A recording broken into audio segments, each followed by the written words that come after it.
She was not a sinner, she was a keeper of secrets, and what she knew could rewrite the story of Eden itself. History does not erase people by accident. When a name disappears beneath centuries of slander, when a woman's voice is buried under manufactured shame, it is never because she was insignificant. It is because she carried something that could not be controlled, something that threatened every throne built on obedience and fear. Mary Magdalene, the woman the church feared not for what she did, but for what she knew. In the Gospels that survived, she stands as the one who never fled. While the apostles scattered at the sight of Roman soldiers, she remained at the cross. While fear drove men into hiding, she walked to the tomb in pre-dawn darkness. She was the first to see the risen Christ, the first to carry the message that would ignite a revolution. Not Peter, who denied him 3 times, not John, the beloved. It was Mary. Her witness should have made her untouchable.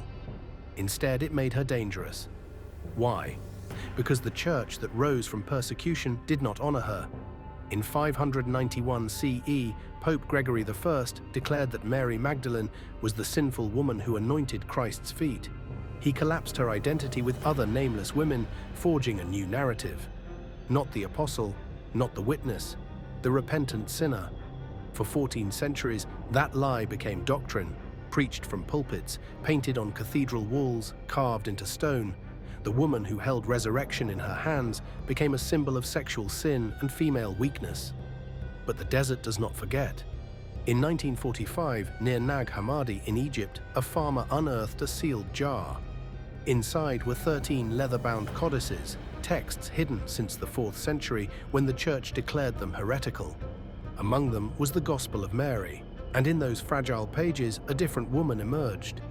This Mary does not weep at Christ's feet, she stands beside him as a teacher. She receives visions the other disciples cannot comprehend, mysteries that go beyond parables. When Christ departs and the apostles despair, it is Mary who steadies them. She reminds them of the inner teaching, the truth that cannot be taken by soldiers or silenced by the empire. Peter questions whether they should listen to a woman, whether Christ preferred her to them. His resistance reveals the wound. If Mary can receive revelation directly, then the hierarchy being constructed collapses before it can be built. The Gospel of Philip describes Mary as the companion of Christ, the one he kissed often. But this was never romance. In ancient mystery traditions, the kiss is initiation, the passing of gnosis from master to successor. Mary was chosen for capacity, not sentiment. The church could forgive sin, it built cathedrals on that promise. But it could not forgive a woman who did not need forgiveness. A woman who stood in her own authority, who spoke from direct knowledge, who taught that the divine could be accessed without priest or ritual. That kind of power could only be destroyed. So her legacy was rewritten. The mystic became the sinner, the teacher became the penitent, the keeper of secrets became a cautionary tale. And in burying her, something far older than Christianity was buried, something that had coiled through the temples of goddesses for thousands of years. Because Mary Magdalene was not just a disciple, she was the living memory of the Serpent Goddess. But before we dive into what the church really didn't want you to know, make sure you like, subscribe, and turn on notifications for more forbidden history they tried to bury. And the next revelation uncovers exactly what they feared most.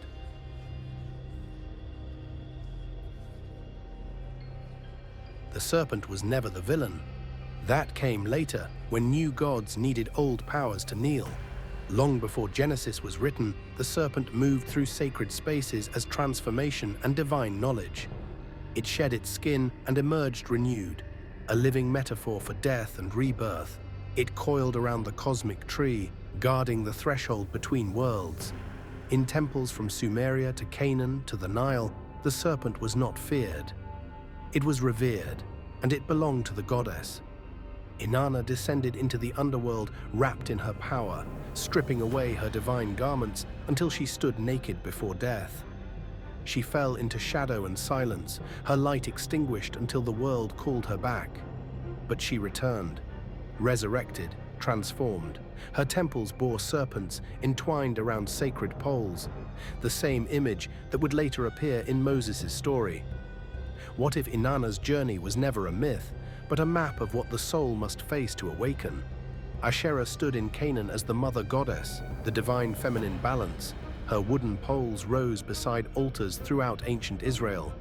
The Bible records her name over 40 times, though translators often obscure it as Grove to hide the goddess in plain sight. But the prophets knew. They raged against her, demanding her images be torn down, her priestesses silenced. Why such fury if she was merely folklore? Tanit rose in Carthage with arms raised, the serpent coiled at her feet. She was a protector, life-giver, the bridge between heaven and earth. Her followers understood the serpent as wisdom that comes not from text, but from the depths of existence itself, from the blood mysteries, from cycles no empire can legislate.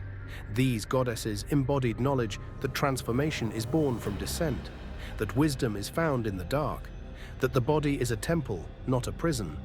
They taught that divinity is not distant but immediate, present, alive in flesh and earth, and the courage to seek what has been forbidden. Then the scribes of Genesis took the serpent and rewrote its meaning. The story is burned into cultural memory. The garden, the tree, the woman, the serpent. Adam and Eve walk in paradise, living in what the text calls innocence. But innocence is unconsciousness. They do not choose. They do not question. They exist in obedience. Then the serpent speaks to the woman. It tells her the fruit will open her eyes, that she will become like God, knowing good and evil. This is not deception, this is initiation. The serpent offers the one thing the garden does not provide: awareness, the ability to discern, to choose, to become. Eve does not obey blindly. She looks at the fruit. She considers, she reaches. And in that moment, she becomes the first human to exercise will, the first to seek knowledge over comfort. She eats, shares it with Adam, and their eyes open. Not to sin, but to consciousness. The church calls this the fall. But what if it was the awakening? Before the fruit, Adam and Eve were eternal children, incapable of growth. After the fruit, they became human. Mortal, yes, but also capable of chosen love, of creation, of seeking the divine not as obedient servants, but as conscious beings. The serpent did not curse them, it freed them. And it was the woman who listened. This is the pattern the church could not afford to honor. A woman in alliance with the serpent, a woman who seeks forbidden knowledge, a woman who awakens herself and then awakens others. This archetype appears in the mythologies they suppressed, the goddess traditions they burned, the Gnostic texts they buried. And this is the archetype that Mary Magdalene embodied. She was not a reformed sinner. She was the continuation of the serpent goddess lineage, the woman who held the gnosis. She stood at the threshold of death and resurrection and understood what it meant in a way the male disciples could not grasp. She was the bridge between worlds, the one who had walked through grief and emerged carrying the message of transformation. The church could not separate her from the serpent because they were always connected. She represented the same power that Inanna, Asherah, and Tanit had carried, the power of inner knowing, the refusal to accept ignorance as obedience, the insistence that the divine is not locked behind doctrine, but alive in the body, in intuition, in the willingness to seek truth even when forbidden. So her fate mirrored the serpent's. She became the embodiment of sin, just as the serpent became evil, just as Eve became the reason for humanity's fall. Symbols of awakening turned into warnings. Wisdom became transgression, the goddess became the temptress. But the pattern does not die, it only waits.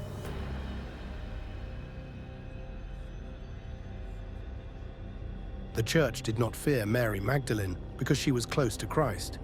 It feared her because she made hierarchy irrelevant. Not Christ the teacher, but Christ the institution. Christ, the gatekeeper locked behind sacraments and priests. Mary's presence in the Gnostic texts shattered that architecture. She revealed a teaching in which awakening was not granted from above, but discovered within. She spoke of visions, of inner light, of the divine spark in every soul. She did not preach submission, she taught sovereignty. In the Gospel of Mary, the male disciples are lost after Christ's departure. They huddle in fear, paralyzed. It is Mary who rises to steady them. She reminds them of the deeper instructions given in private. She begins to share what he revealed to her in secret, mysteries that go beyond moral instruction, and Peter cannot accept it. Did the Savior really speak with a woman without our knowledge? He demands. Are we to turn around and listen to her? Did he prefer her to us? His rage is not about doctrine, it is about control. If a woman can receive direct revelation, if she can teach without male approval, then the entire foundation being laid for institutional authority crumbles. Peter is not defending the truth, he is defending power. Levi defends Mary. If the Savior made her worthy, who are you to reject her? But Peter's position would win, not because it was true, but because it aligned with the world being built. A world in which women could not hold authority, could not teach, could not threaten the order. The Gospel of Philip names Mary as the one Christ loved more than all the disciples. The text describes him kissing her often and the apostles asking why. This has been misread as a scandal, but the kiss is not romantic, it is initiatory. In the mystery schools, the kiss was how gnosis was transmitted. Can you really grasp what kind of knowledge required such intimacy to transfer? The Gnostic tradition called her the woman who knew the all, not part, not some, the all. She grasped the complete teaching, the mysteries that went beyond resurrection as a one-time event. This was intolerable to a church consolidating power. If Mary understood the mysteries fully, then knowledge was not the exclusive property of apostolic succession. So her story was rewritten. She was linked to Eve, made into the continuation of the woman who brought sin into the world. Her wisdom became weakness, her knowledge became transgression. It was not enough to silence her voice. She had to be inverted completely. But the inversion reveals the truth. You do not spend 14 centuries rewriting someone unless their original story is a threat. You do not dismantle a woman's authority unless that authority was real. You do not need to turn a mystic into a temptress unless the mystic carried power you could not control. The Church's greatest fear was not her defiance, it was her divinity. Not divinity as exception, but divinity as nature. The teaching that every human carries the spark, that awakening does not require intermediaries, that the kingdom of God is within. This was the heart of the Gnostic revelation, and Mary was its voice.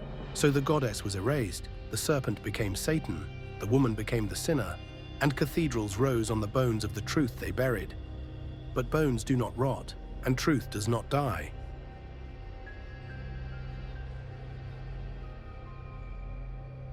When the Church built its canon, it did not just select texts. It chose which voices would define God, and which would be silenced forever. In the early centuries of Christianity, hundreds of Gospels circulated among believers. Some focused on miracles, others on mysticism. Many were written not in Greek or Latin, but in Coptic, the language of Egyptian Christians who still remembered the desert mothers and fathers, the ancient lineage of spiritual teachers that predated Rome itself. Among these texts were the Gospel of the Egyptians, the Gospel of Philip, the Pistis Sophia, and the Gospel of Mary. They spoke of a faith that was less about submission and more about awakening. Salvation was not obedience to authority, but remembrance of one's divine origin. God was not only Father, but Mother, Source, and Light. In Pistis Sophia, Christ is not a distant redeemer, but a cosmic teacher, revealing that the soul itself is feminine. Sophia, wisdom incarnate, trapped in matter, seeking to rise through the heavens, back to her divine home. And who did early mystics say understood this mystery most fully? Mary Magdalene. She appears throughout the text, asking profound questions that even the male disciples cannot grasp. Christ praises her insight, calling her blessed beyond all women, she whose heart is prepared to understand the fullness. But these were not the scriptures Rome wanted. When Christianity became the religion of the empire under Constantine, unity mattered more than truth. Doctrines were voted on. Councils decreed which gospels were sacred and which were dangerous. The texts that spoke of balance between masculine and feminine, of inner revelation over external authority, they vanished. Not by accident, by decree. The bishops at Nicaea, Ephesus, and Chalcedon didn't debate whether these texts were inspired. They debated whether they were convenient. The feminine Christ, the androgynous divine, the serpent wisdom, all of it threatened the empire's new design. a god reflected in hierarchy, in kings, in priests. So the Gospels of Mary, Philip, and Sophia were declared heresy. The followers who preserved them were hunted. The scrolls were burned or buried in the desert, sealed away in clay jars, waiting for a world ready to listen again. And when those jars broke open in 1945, the voice that emerged was the one they tried to silence first, hers.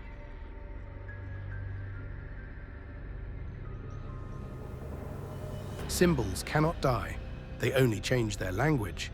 After the serpent was cast as evil, it went underground, literally and spiritually. Yet even within Christianity, traces of its sacred meaning survived. In medieval cathedrals, alchemical manuscripts, and mystical traditions whispered among initiates, the serpent reappeared as the very essence of transformation. In alchemy, the serpent devouring its own tail, the Ouroboros, became the ultimate emblem of eternal renewal. It symbolized matter awakening to spirit, death feeding life, the endless cycle of dissolution and rebirth. In mystic Christianity, it represented Christ's descent into matter and his resurrection, the cosmic serpent swallowing death to give birth to light. The Gnostic teachers called this power the serpent fire, the divine energy sleeping at the base of creation. In the East, it would be known as Kundalini, the coiled energy at the base of the spine, waiting to rise. In the West, it became the secret of illumination, the hidden force that prophets, alchemists, and saints sought to awaken through prayer, meditation, or sacred geometry. Mary's wisdom, the knowledge the serpent gave, was this very power, awakening through experience, not obedience. In every age that tried to silence her, the serpent's wisdom resurfaced in new form. The Cathars of southern France taught that the divine spark could be liberated through direct communion, not church ritual. They revered Sophia, the feminine principle of God. The church called them heretics and burned them by the thousands. But before the flames rose, they whispered her name. Even modern science carries echoes of what the ancients knew. The DNA double helix, two serpents intertwined, mirrors the caduceus, the staff of Hermes, which once belonged to the goddess. The same staff now symbolizes medicine, healing, transformation.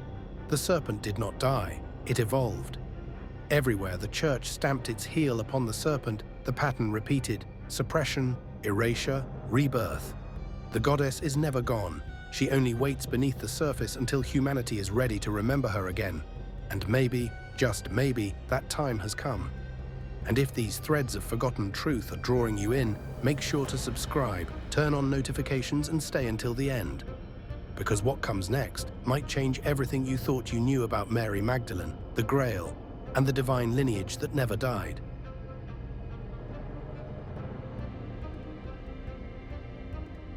After the crucifixion, legend says Mary fled across the sea, carrying a secret the church could never allow to surface.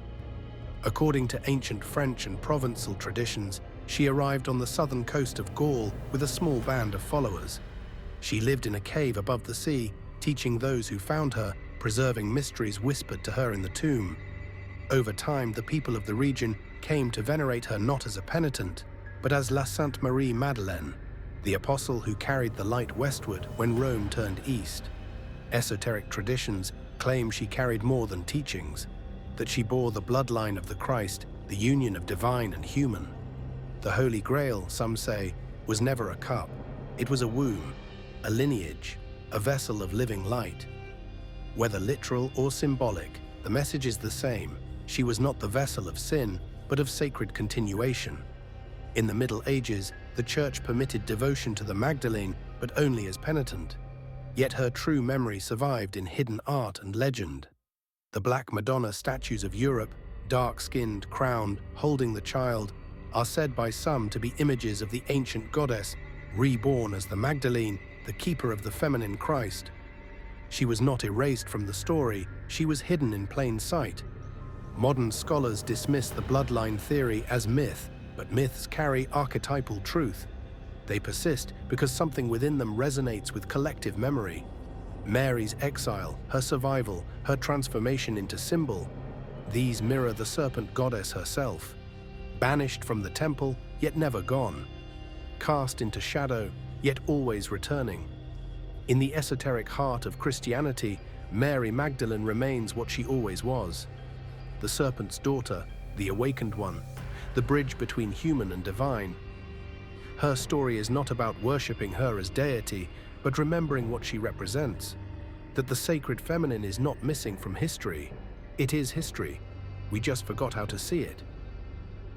Perhaps the original sin was never disobedience. Perhaps it was fear. Fear of the serpent's wisdom. Fear of the woman who would not bow. Fear that if people remembered the goddess, remembered the serpent, remembered Mary as she truly was, the carefully constructed world of control would shatter. Mary Magdalene was not rewritten because she was irrelevant. She was rewritten because she was the keeper of a truth the world was not ready to hold. That the serpent was never the enemy. That the goddess never fell. That awakening is not granted by priests, but discovered in the silence of your own knowing. The question is not whether she was a sinner. The question is whether you are ready to remember what she knew. Do you think Mary Magdalene was a sinner or the keeper of a forgotten truth? Drop your thoughts in the comments below. If this opened your eyes, like this video, share it with someone ready to awaken, and turn on notifications for more truths like this.